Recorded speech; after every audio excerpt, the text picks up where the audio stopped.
your pardon, said Dante, frowning in his turn. I did not perceive that there were 3 of us. Then, turning to Mercédès, he inquired, Who is this gentleman? One who will be your best friend, Dante, for he is my friend, my cousin, my brother. It is Fernand, the man whom, after you, Edmond, I love best in the world. Do you not remember him? Yes, said Dante, and without relinquishing Mercédès' hand clasped in one of his own, he extended the other to the Catalan with a cordial air. But Fernand, instead of responding to this amiable gesture, remained mute and trembling.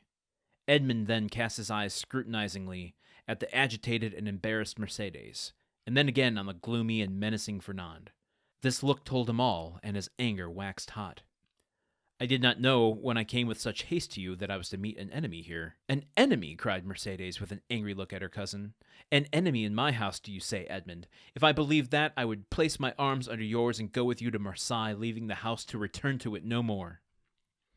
Fernand's eye darted lightning. And should any misfortune occur to you, dear Edmond, she continued, with the same calmness which proved to Fernand that the young girl had read the very innermost depths of his sinister thought, if misfortune should occur to you, I would ascend the highest point of the Cape de Morgiou and cast myself headlong from it.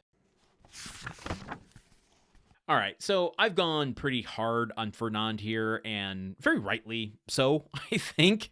However, I have to admit, in my youth, I've pulled this petulant move as well, without the knife part, obviously. But, having someone that I had a crush on introduce me to another guy who she likes and just giving him the cold shoulder, yeah, I've done that, and I'm not super proud of it. But we have learning experiences. The thing is, I was not the type of masculine, brooding alpha bro to really have my coldness have any weight to it whatsoever. So I look like a cad.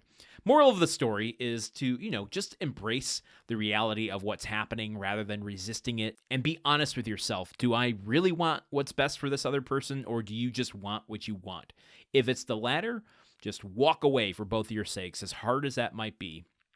Because if you want what's best for them, you can work on yourself to overcome your feelings of resistance and panic and anxiety to maintain a special friendship with them. But if you can't get past that, you're just going to be sitting in the corner of a bar with your hand on your knife belt, making the other person want to jump off a cliff.